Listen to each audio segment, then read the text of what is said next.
जय हिंद साथियों। मैं फिर एक बार आपका स्वागत करता हूं संविधान की इस पाठशाला में। दोस्तों, आज का जो हमारा टॉपिक है वो भारतीय संविधान का बहुत ही महत्वपूर्ण टॉपिक है, या मैं यूं कहूं कि आपकी प्रतियोगी परीक्षाओं के लिए ये सबसे अहम टॉपिक है। हालांकि भारतीय संविधान में ऐसे बहुत सारे टॉपिक हैं, लेकिन उन सभी में अगर हम बात करें तो ये जो टॉपिक है ये बहुत महत्वपूर्ण है। आज मैं आपके सामने इस टॉपिक का पहला पार्ट लेकर हाजिर हूं। हम पढ़ेंगे भारतीय संविधान का भाग 3। आप समझ ही गए होंगे कि भाग 3 में क्या है। भाग 3 अनुच्छेद 12 से लेकर 35 तक दिया हुआ है, जिसमें हम पढ़ेंगे फंडामेंटल राइट्स के बारे में, मूल अधिकारों के बारे में। ठीक है, मूल अधिकार क्या है? सबसे पहले हम जानेंगे कि मूल अधिकार क्या होते हैं, इनका मतलब क्या है, परिभाषा क्या है। उसके बाद हम समझेंगे इसका विकास, इसका उद्भव किस प्रकार से हुआ, किस देश में इनकी शुरुआत हुई, फिर किस देश ने इनको अपनाया, भारत के संविधान में इनको कैसे जगह मिली। उसके बाद हम समझेंगे कि इनकी विशेषताएं क्या है, इनकी प्रकृति कैसे, सकारात्मक है, नकारात्मक है, ये आपको ये स्थायी है या नहीं है, क्या इनमें संशोधन हो सकता है या नहीं हो सकता, क्या सरकार इनको छीन सकती है। ऐसी जो विशेषताएं उनके बारे में हम समझेंगे।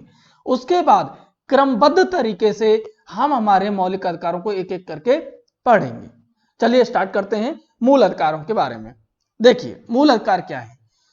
बेसिकली मूल अधिकार क्या है? मूल अधिकार संविधान में उल्लेखित वे अधिकार हैं जो व्यक्ति के भौतिक और नैतिक विकास के लिए आवश्यक हैं। ठीक है, देखिए एक बार सवाल दिया गया था कि मूल अधिकारों का उद्देश्य क्या है, कि मूल अधिकार क्यों दिए गए हैं, संविधान में इनकी जगह क्यों बनाई गई है। तो उसका सही जवाब था, मूल अधिकारों का उद्देश्य है लोकतंत्रात्मक व्यवस्था की स्थापना करना, या लोकतंत्रात्मक समाज की व्यवस्था करना, स्थापना करना।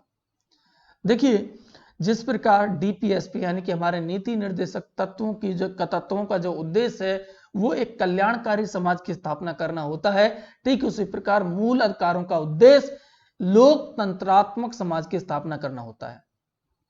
ठीक है, लोकतंत्र यानी कि डेमोक्रेसी, जहां सबको समान रूप से आजादी है। आपको बोलने की आजादी होती है, आपको सरकार चुनने की आजादी है, आपको वोट देने की आजादी है, आपको धर्म की आजादी है। ठीक है, खाने पीने सोने की सबकी आजादी आपको दी गई है, किसी के साथ किसी भी प्रकार का भेदभाव नहीं किया जाता। यही मूल अधिकारों का मूल उद्देश्य है।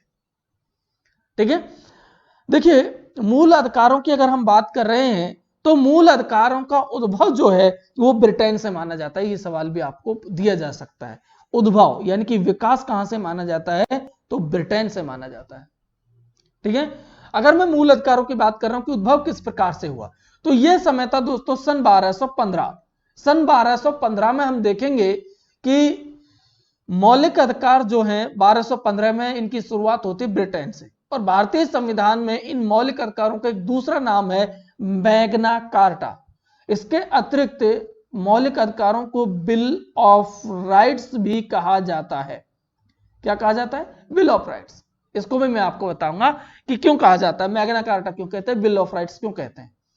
ठीक है, तो देखिए मैग्ना कार्टा क्या है, सबसे पहले इसे समझते हैं। मैग्ना कार्टा, मैग्ना कार्टा एक लैटिन वर्ड है जिसका हिंदी मतलब होता है अधिकार पत्र, यानी कि कोई ऐसा कागज का टुकड़ा या कोई ऐसा पत्र जिस पर आपके क्या लिखे हुए हो, अधिकार लिखे हुए हैं। और हमारे अधिकार संविधान के किस भाग में लिखे हुए हैं? भाग 3 में। इसी कारण संविधान के भाग 3 को, या मैं यूं कहूं मौलिक अधिकारों को, क्या कहा जाता है? भारतीय संविधान का मैग्ना कार्टा। देखिए ये मैग्ना कार्टा शब्द कैसे आया? 1215 में पहली बार ब्रिटिश सम्राट, वहां के सम्राट का नाम था सर जॉन मेजर।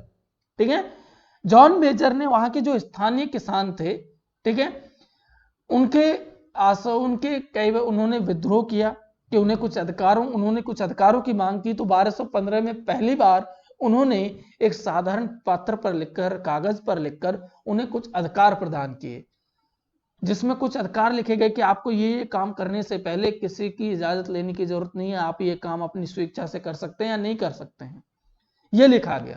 और ये जो पत्र था, इसी पत्र को नाम दिया गया मैग्ना कार्टा।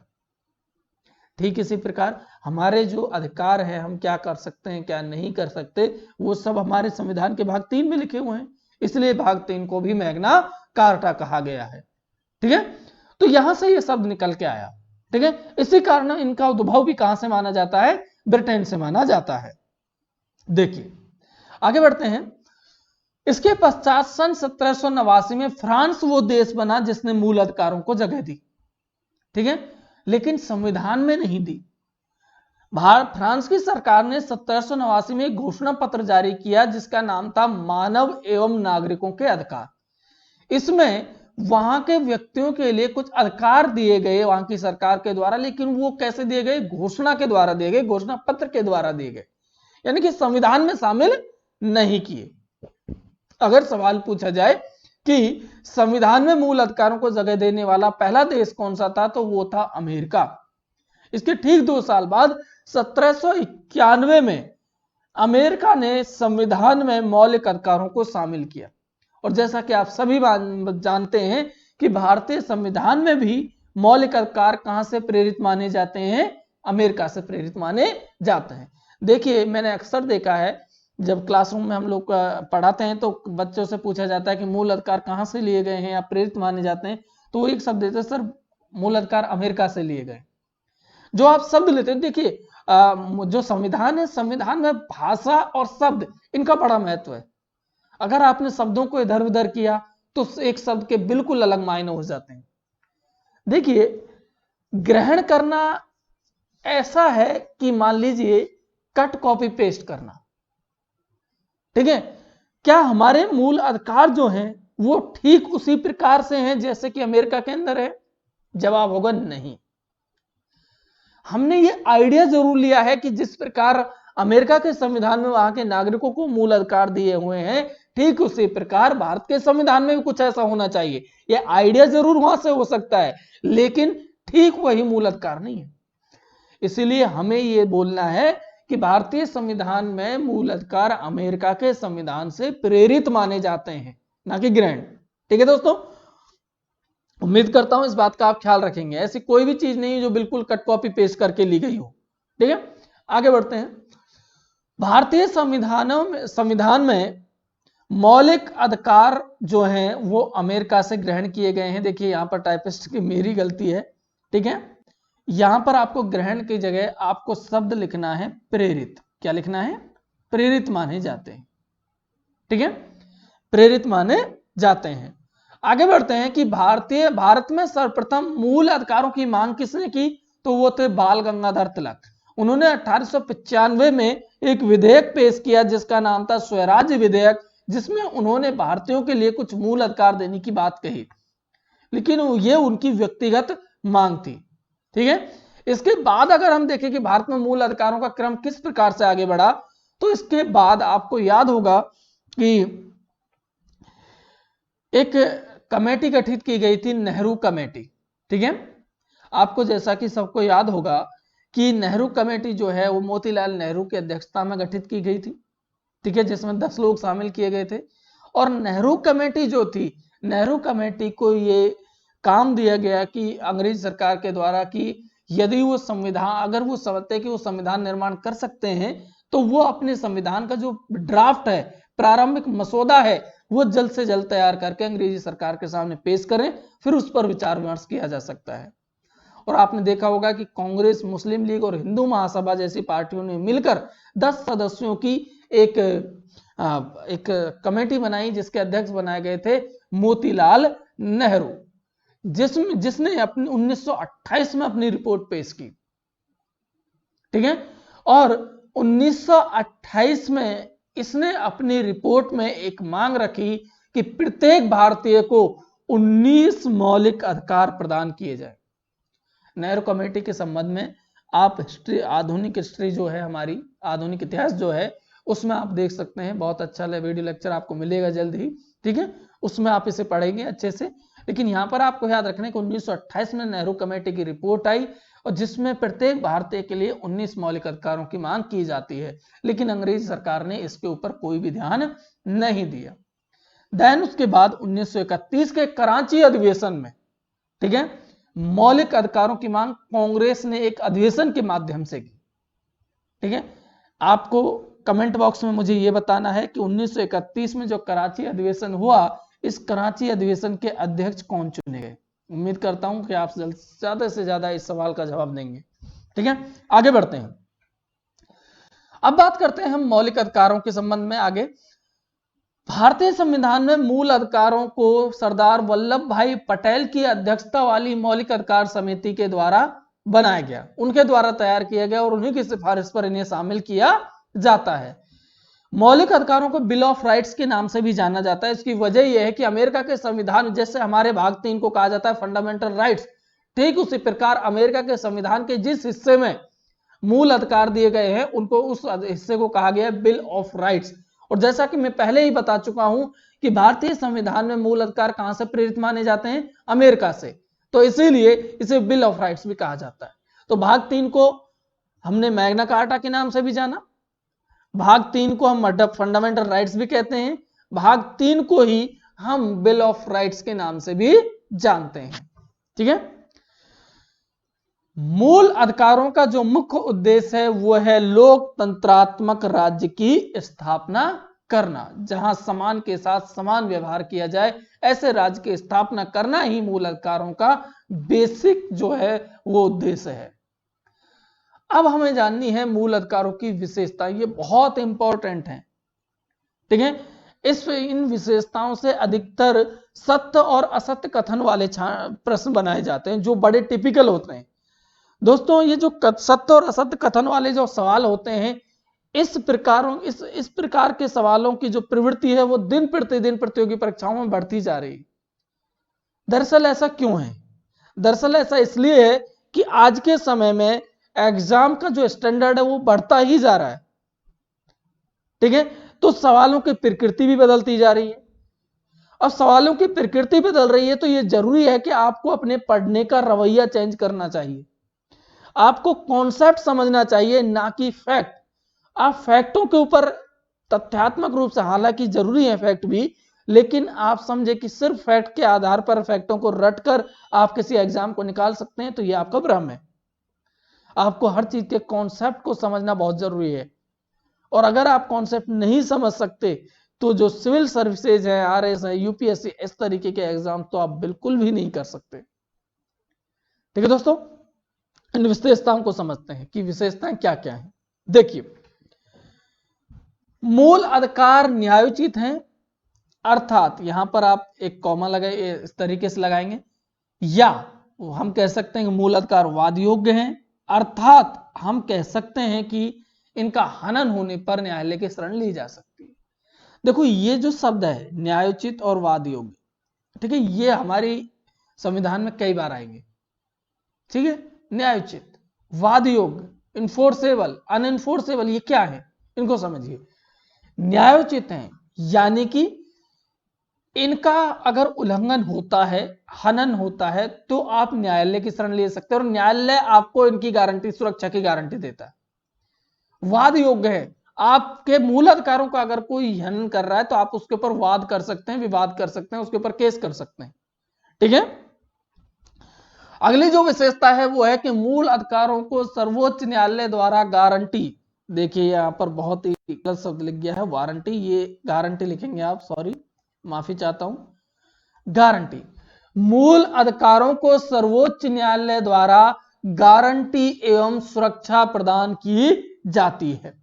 यानी कि सर्वोच्च न्यायालय इस बात के लिए आपको आश्वस्त करता है कि आप निश्चिंत रहे कि आपके मूल अधिकारों का वह किसी भी प्रकार से हनन नहीं होने देगा। इसलिए सर्वोच्च न्यायालय को मूल अधिकारों का संरक्षणकर्ता भी कहा जाता है। यह आपको ध्यान रखना है। ठीक है। आगे बढ़ते हैं। मूल अधिकारों की प्रकृति नकारात्मक है। अब इसको समझना जरूरी है कि नकारात्मक क्यों है। हमारे लिए, एक पर्सनल, किसी इंडिविजुअल के लिए इसकी प्रकृति सकारात्मक है, जबकि संविधान में हर उस चीज की प्रकृति नेगेटिव या नकारात्मक मानी जाएगी जो सरकार के विरुद्ध है, जो सरकार को कोई कार्य करने से रोकते हैं। देखिए, मूल अधिकार जो है आपके अपने इंडिविजुअल के विकास के लिए है। ठीक है। अगर मूल अधिकार आपके पास ना होते तो सरकार डिक्टेटरशिप करती, तानाशाही करती, ना आपको बोलने का अधिकार होता। जैसे कि वर्तमान सरकार की अगर मैं बात करूं, मैं पर्सनली किसी की तरफ नहीं जा रहा हूं, वर्तमान सरकार के ऊपर ये आक्षेप लगते रहे हैं कि वो कहीं ना कहीं विचार और अभिव्यक्ति की स्वतंत्रता का हनन कर रही है। आए दिन ये आरोप लगते रहते हैं। ठीक है। जैसा कि अभी हाल ही में कानपुर में एक जो यूपी सरकार ने जो किया, जिसमें एक खबर आई थी कि कानपुर जो बालिका गृह कांड हुआ उसको उजागर करने वाले जो पत्रकार हैं उसे कानपुर पुलिस ने उन्हें पकड़कर पीटा, बुरी तरीके से पीटा। तो कहीं ना कहीं ये विचार और व्यक्ति की का हनन है। ठीक उसी प्रकार आपने सुना होगा कुलवर्गी, गौरी लंकेश की हत्या जैसे जो मुखर पत्रकार थे उनकी हत्याएं हुई, तो कहीं ना कहीं फिर भी सरकार के ऊपर यह आक्षेप लगाए गए कि वो कहीं ना कहीं ऐसी सभी आवाजों को दबा रही है जो कहीं ना कहीं फ्रीडम ऑफ स्पीच का परचम लहराते हैं। ठीक है, तो मूल अधिकारों की प्रकृति नकारात्मक सरकार के लिए है, हमारे लिए नहीं है। तो संविधान में हर उस चीज की प्रकृति नकारात्मक है जो कहीं ना कहीं सरकार को कार्य को उसकी मनमानी करने से रोकते हैं, और मूल अधिकारों का कार्य वही है। सरकार आपको मनमाने तरीके से बंदी नहीं बना सकती, सरकार आपको अपने विचार रखने से, उनको अभिव्यक्त करने से नहीं रोक सकती, सरकार आपके रहन सहन को नहीं रोक सकती, सरकार आपके साथ असमान व्यवहार नहीं कर सकती। इसीलिए मूल अधिकारों की प्रकृति कैसी है? नकारात्मक है। आगे बढ़ते हैं। मूल अधिकार असीमित नहीं है। इसका मतलब क्या हुआ?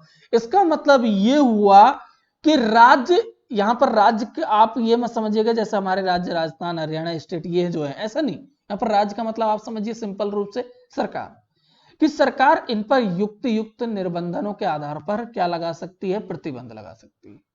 इसलिए असीमित नहीं है, अनलिमिटेड नहीं है, यानी कि आपको मिल गए अब तो आप इनका अनलिमिटेड यूज करो।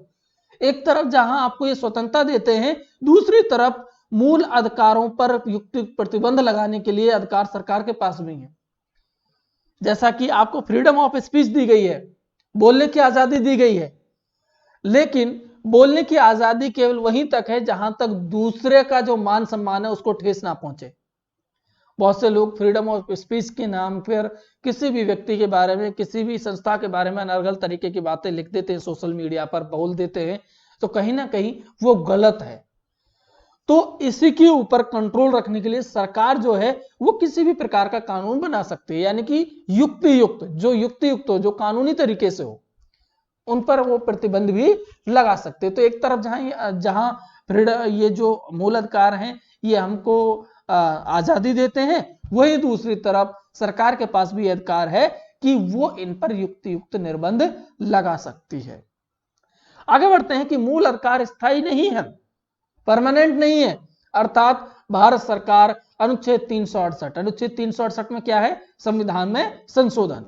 ठीक है, अनुच्छेद 368 के तहत इनमें संशोधन कर सकती है, संशोधन की। यह स्थायी नहीं है, अर्थात संसद अनुच्छेद 368 के अंतर्गत संविधान संशोधन की शक्ति के माध्यम से इनकी संख्या को घटा सकती है या बढ़ा सकती है। ठीक उसी प्रकार जैसा कि आप सभी को पता होगा कि मूल भारतीय संविधान में मौलिक अधिकारों की संख्या 7 थी, जबकि वर्तमान में इनकी संख्या घटकर कितनी रह गई है? 6। समझ आ रही है बात? तो ये जो अधिकार है, मूल अधिकारों में कुछ ना कुछ चेंजेस करने का जो अधिकार है वो केवल किसके पास है? संसद के पास, यानी कि राज्य विधानमंडलों के पास ये सरकार ये अधिकार है ही नहीं। केवल किसके पास है? संसद के पास। और संसद भी संविधान इसमें संशोधन किसके माध्यम से कर सकती है? अनुच्छेद 368 के माध्यम से, यानी कि संविधान में संशोधन करके ही ऐसा किया जा सकता है, अन्यथा नहीं, यानी कि साधारण संशोधन ऐसा नहीं कर सकता। ठीक है, आगे बढ़ते हैं। राष्ट्रीय आपातकाल। ठीक है, जैसा कि आपको पता होगा भारतीय संविधान के भाग 18 में आपातकाल, इमरजेंसी का वर्णन दिया गया है और 3 तरीके के आपातकाल लगाने की शक्ति राष्ट्रपति को प्राप्त है। इनमें से जो पहला आपातकाल है राष्ट्रीय आपातकाल, जो अनुच्छेद 352 में दिया गया है, उस अगर वो कहीं देश में लागू है तो उस दरमियान भारत सरकार जो है वो अनुच्छेद 20 और 21 को छोड़कर अन्य समस्त मूल अधिकार निलंबित कर सकती है।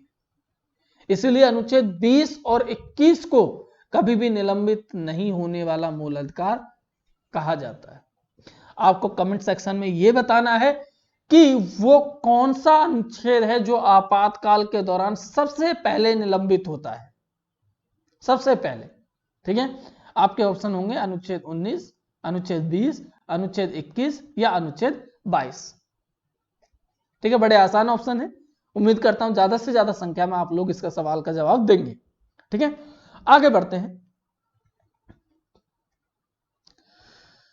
मूल अधिकार भारतीय संविधान में मूल अधिकारों की संख्या 7 थी, किंतु वर्तमान में कितनी है? 6। तो एक कब हटा, कैसे हटा? कि संविधान संशोधन के द्वारा हटा, उसकी बात हम करते हैं। देखिए, आपको याद होगा कि मोरारजी देसाई की सरकार में एक संविधान संशोधन हुआ था, 44वां संविधान संशोधन 1978, ठीक है, जिसके द्वारा भारतीय संविधान के अनुच्छेद 31 में वर्णित, इसके अतिरिक्त और याद रखेगा, अनुच्छेद 19(1) प्लस अनुच्छेद 31, ये दो अनुच्छेद याद रखिएगा, दो जगह इसका उल्लेख मिलता है। अनुच्छेद 19(1) और अनुच्छेद 31 में वर्णित जो एक मूल अधिकार था आपका, संपत्ति रखने का मूल अधिकार, ठीक है, इसको यहां से हटा दिया गया, मूल अधिकारों की श्रेणी से हटा दिया गया और इसे ले जाया गया भाग 12 में। और भाग 12 में एक नया अनुच्छेद जोड़ा गया, अनुच्छेद 300 क या ए भी आप कह सकते हो, यहां पर इसे जोड़ा गया। और वर्तमान में ये जो संपत्ति का अधिकार है, ये मूल अधिकार नहीं है, कैसा है? विधिक है, कानूनी अधिकार है, कानून तय करेगा कौन कितनी संपत्ति रखेगा। इसीलिए वर्तमान में मूल अधिकारों की संख्या घटकर कितनी रह गई है? 6 रह गई है। आगे बढ़ते हैं। अब हम बात करेंगे कि ये 6 मूल अधिकार कौन कौन से हैं। देखो, हमने मूल अधिकारों की व्याख्या पढ़ी, परिभाषा को हमने समझा, ठीक है, भारत में इनका विकास किस तरीके से हुआ, इनका ऐतिहासिक क्रम क्या था वो समझा। उसके बाद सबसे महत्वपूर्ण हमने मूल अधिकारों की विशेषताओं को जाना। उसके बाद हम बात करेंगे कि भारतीय संविधान में मूल अधिकारों की संख्या कितनी है, ठीक है। हम इस मूल अधिकार के टॉपिक्स को कई सारे वीडियो लेक्चर में 2 या 3 4 जितने भी बनते हैं उन सारे वीडियो लेक्चर में कवर करेंगे और धीरे धीरे एक एक अनुच्छेद को कवर करते हुए चलेंगे। क्यों? क्योंकि ये बहुत महत्वपूर्ण टॉपिक है आप सभी के एग्जाम्स के लिए।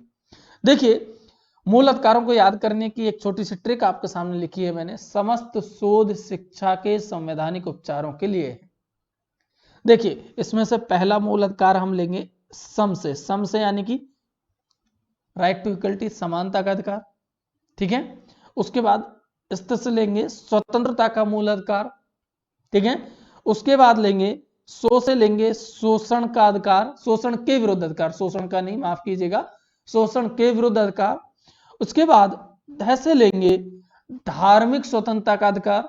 उसके बाद हम लेंगे शिक्षा और संस्कृति का मूल अधिकार। उसके बाद हम लेंगे अंतिम संवैधानिक उपचारों का मूल अधिकार। इन सबको हम क्रम स्टेप बाय स्टेप हम समझेंगे। चलिए शुरू करते हैं। ये मूल अधिकार आपके सामने है। समानता का मूल अधिकार अनुच्छेद 14 से 18, स्वतंत्रता का अनुच्छेद 19 से 22, शोषण के विरुद्ध 23 से 24, धार्मिक स्वतंत्रता का अधिकार 25 से 28, शिक्षा व संपत्ति। देखिए, यहां पर भी गलती है, आज इस वीडियो लेक्चर में बहुत सारी रिटर्न मिस्टेक है, मैं उनके लिए माफी चाहता हूं। मैंने आपको सभी सही बताई है। संपत्ति की बजाय यहां पर आपको लिखना है शिक्षा एवं संस्कृति।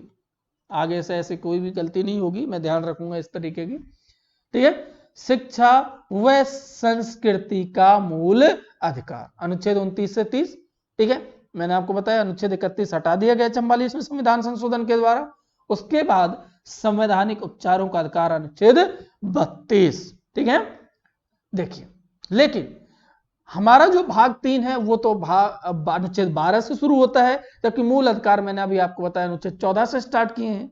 तो सबसे पहले हमें इनको पढ़ने से पहले अनुच्छेद 12 और अनुच्छेद 13 को समझना है, ठीक है।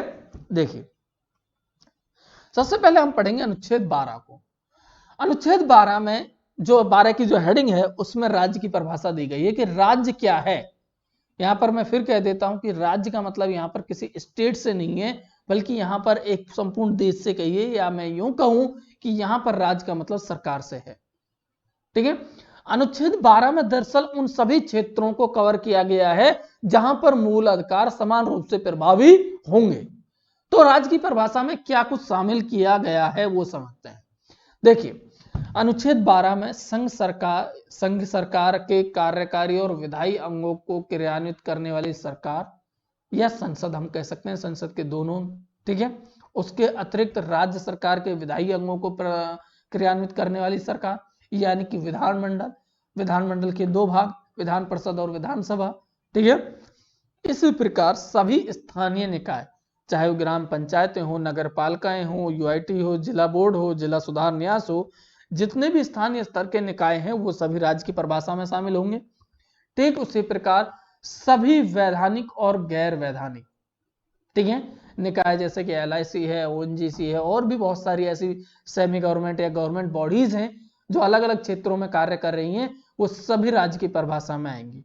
ठीक इसी प्रकार कोई भी निजी इकाई या एजेंसी जो है वो यहां पर आती है। तो बेसिकली इसमें उन सभी क्षेत्रों को कवर कर दिया गया जो राज्य की परिभाषा में आएंगे, वहां पर मूल अधिकार लागू होंगे।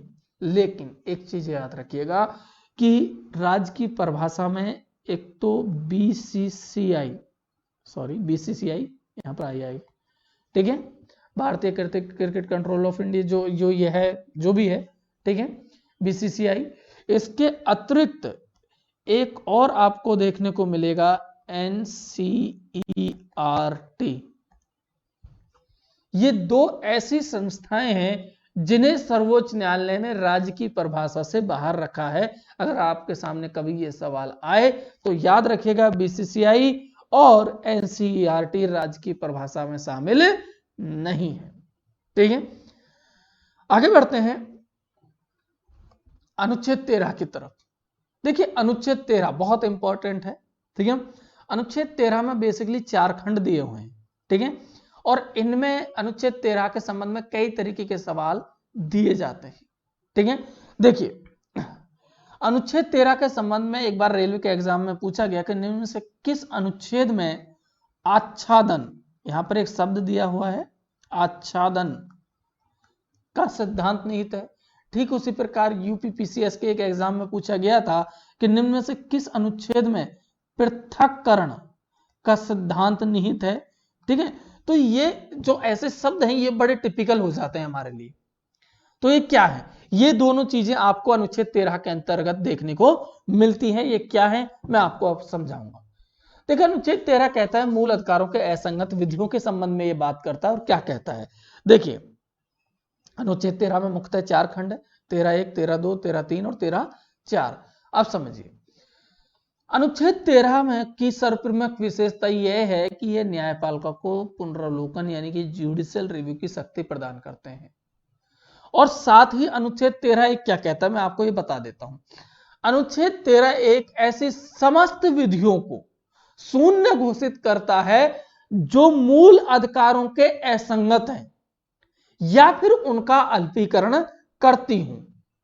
ठीक है, अनुच्छेद 13 घोषित करता है कि मूल अधिकारों से असंगत या उनका अल्पीकरण करने वाली सभी विधियां शून्य होंगी यानी कि निष्प्रभावी होंगी।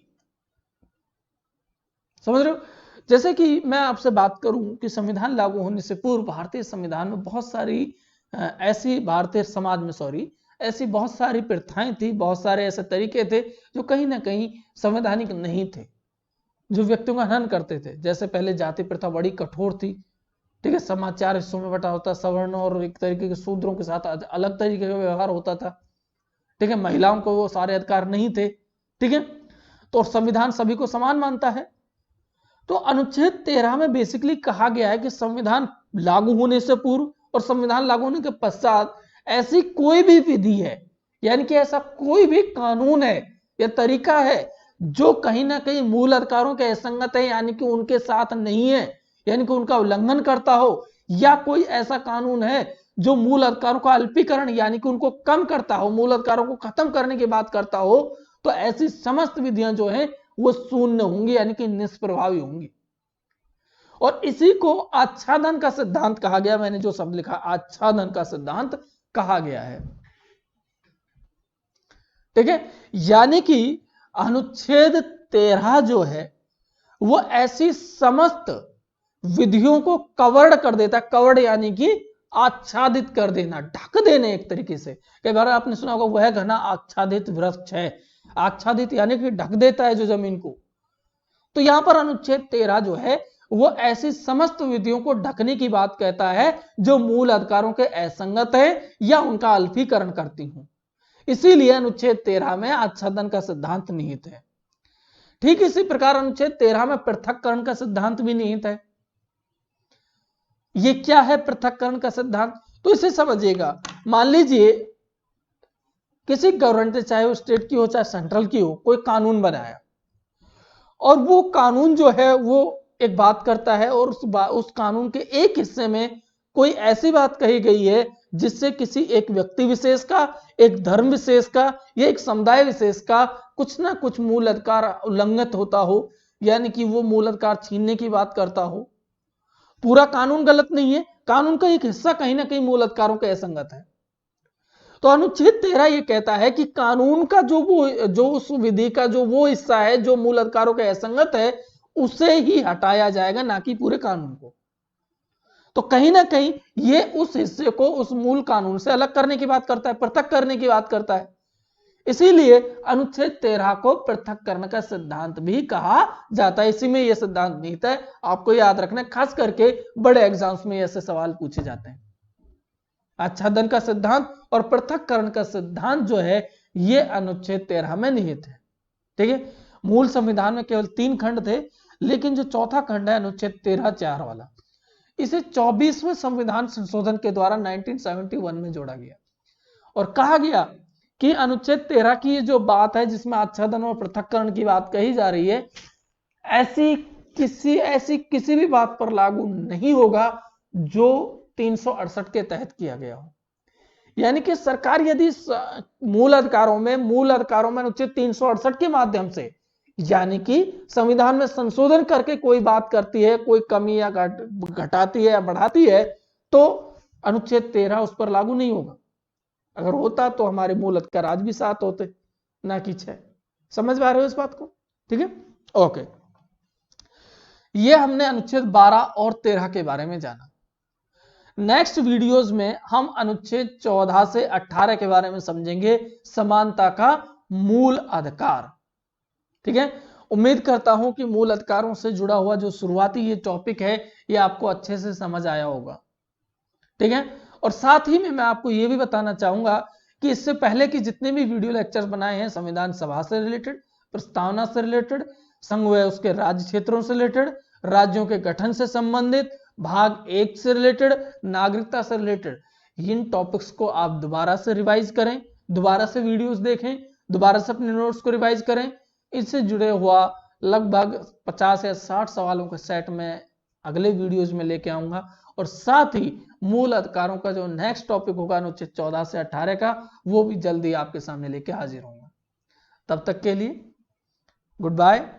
और साथ ही में मैं आपको बताना चाहूंगा कि आप हमारे चैनल से, हमारे YouTube चैनल्स को सब्सक्राइब करें, अधिक से अधिक मात्रा में उसे शेयर करें ताकि ज्यादा से ज्यादा लोगों तक इसका फायदा पहुंच सके। ठीक है, इसके अतिरिक्त पीडीएफ प्राप्त करने के लिए आप हमारे टेलीग्राम चैनल को भी ज्वाइन कर सकते हैं। जय हिंद, जय भारत।